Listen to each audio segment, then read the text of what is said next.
Hi guys, இன்னைக்கு வந்து Sunday evening வந்து 7 மணிக்கு மேலே ஆகுது. நாங்கள் லஞ்ச் முடிச்சுட்டு நைட்டு டின்னர் சாப்பிடாம அப்படியே வந்ததுனால மரீனா பீச்சுக்கு வந்திருக்கோம்.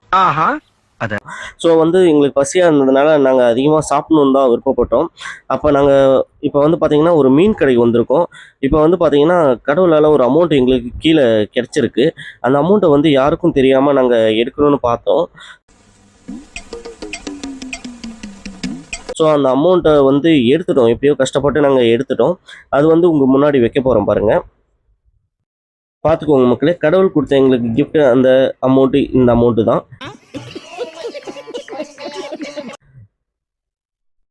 அதுக்கப்புறமா அந்த மீன் கடையில் வந்து ஒரு பிளேட் 4 மீன், சின்ன மீன் வந்து 100 ரூபாய்க்கு வாங்கினோம். அந்த மீனில் போட்டிருந்த மசாலா தாங்க வேறு லெவலில் இருந்தது, சூப்பராக இருந்தது.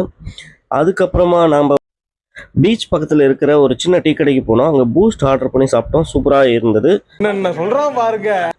அது முடிச்சுட்டு இந்த கார்ன் விற்கிற கடைக்கு போயிட்டு அண்ணங்கிட்ட சொல்லி நல்லா உப்பு அந்த எலுமிச்சை எல்லாம் போட சொல்லிட்டு நல்லா சூப்பராக தாங்கண்ணா அப்படின்னும். ஏன்னா தந்தார். பட் வந்து அதனுடைய சுவை தான் கொஞ்சம் தண்ணி அதிகமாக இருந்தாலும் நல்லா இல்லை.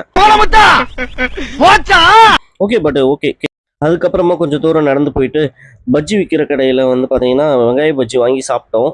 ஸோ வந்து 50 ரூபா வாங்கினாங்க. ரொம்ப நல்லா இருந்தது. கூட சட்னியும் கொடுத்துருந்தாங்க. டேஸ்ட்டு செம்மையாக இருந்தது.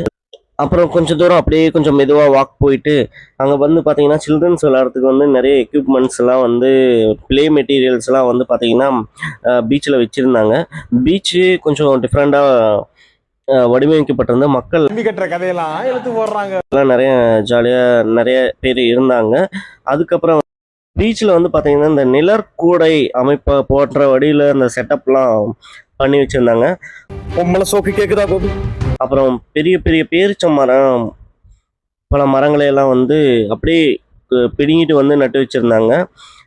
ரொம்ப டிஃப்ரெண்ட்டாக பண்ணியிருந்தாங்க. கொஞ்சம் நல்லா இருந்தது பார்க்குறதுக்கு. அட்மாஸ்பியர்லாம் கொஞ்சம் இப்போ வேறு லெவலில் இருக்குதுன்னு சொல்லலாம்.